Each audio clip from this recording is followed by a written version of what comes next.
country, as well as here in Nevada, were glued to their TV sets for this debate. Politics Now. Patrick Walker is in the studio tonight with reaction to this first event between those two candidates. Patrick? Yeah, you talk about eyes being glued. We're talking probably over 100 million pairs of eyes just locked in on tonight's debate. Both sides, as you can imagine, are claiming victory. I had a chance to catch up with Democratic Congresswoman Dita Titus immediately after the debate. She said Clinton got some zingers in there that really stood out.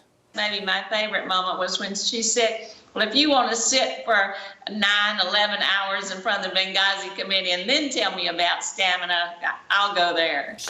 Well, Clinton and Trump traded a number of barbs throughout the evening, and when you listen to the pundits, most scored the debate in Clinton's favor, but Republicans feel their candidate fared well tonight. RNC Hispanic Communications Director Helen Aguirre-Ferre told me this evening Donald Trump was the clear winner.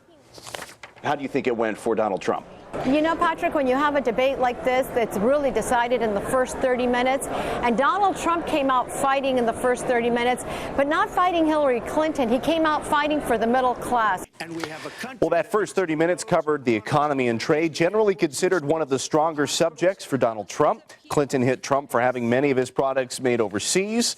Meantime, Trump hitting back by saying current trade deals like NAFTA are bad and that Clinton had decades to try to come up with something better as someone in public service. All right, so let's bring in my co-host Steve Sebelius now into the conversation. And let's start with the obvious, Steve. Who do you think came out on top? Well, it's interesting that a lot of the pundits and Congresswoman Titus, fixated on that line about the stamina and being there for 11 hours. I was surprised Donald Trump didn't say, well, I would hope that I would never do anything so bad that it would require me to appear before a congressional committee for 11 hours. Sure. But he missed an opportunity, I think, on that one.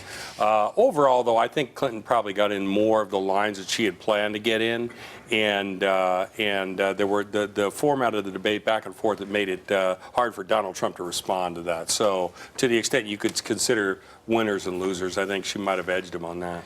All right, so let's talk about one of those. Trump on taxes. Okay, so he said, okay, I can't release my returns right now. They're under routine audit. I'll do it later. I'll release them when that's clear. Lester Holt corrected him and said, well, there's nothing that says you can't.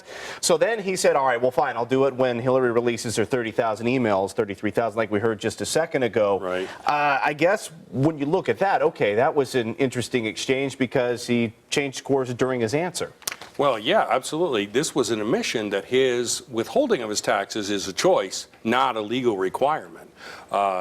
In fact, he said at one point, I'll do it against my lawyer's advice. So he's been given advice by his lawyers not to release these taxes for some particular reason while he's under audit.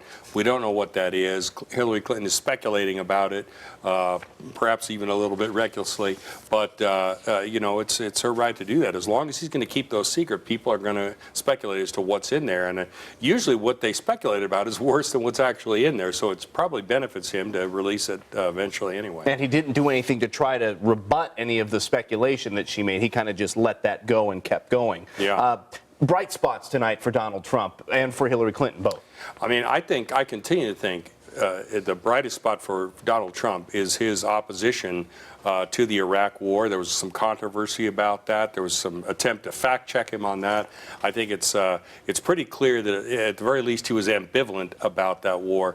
And the part where he said, this is all the money we spent in the Middle East, fighting the war, the occupation, the withdrawal, everything we spent over there.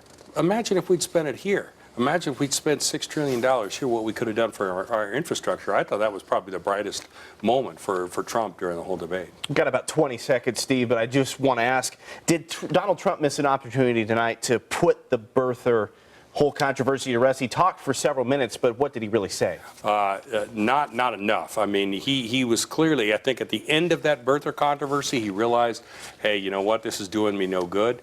But the fact is, he couldn't answer Lester Holt's question, why, after the 2011 long-form birth certificate was released, did you not stop talking about birtherism? Why did you talk about it for several more years? All right, so that's the fastest 3 minutes in breaking down the debate tonight. Of course, much more on this week's edition of Politics Now, Sunday at 5:30. You want to tune into that. And one thing we didn't hear about immigration, we'll wrap that in as well, and we'll talk about that when and if we'll hear it in further debate. So, Denise, we'll send it back over to you. All right, Patrick, thanks. And our viewers also chimed in on this on our Facebook page. Michael writes, Hillary did what she does best, tell people what they want to hear. year.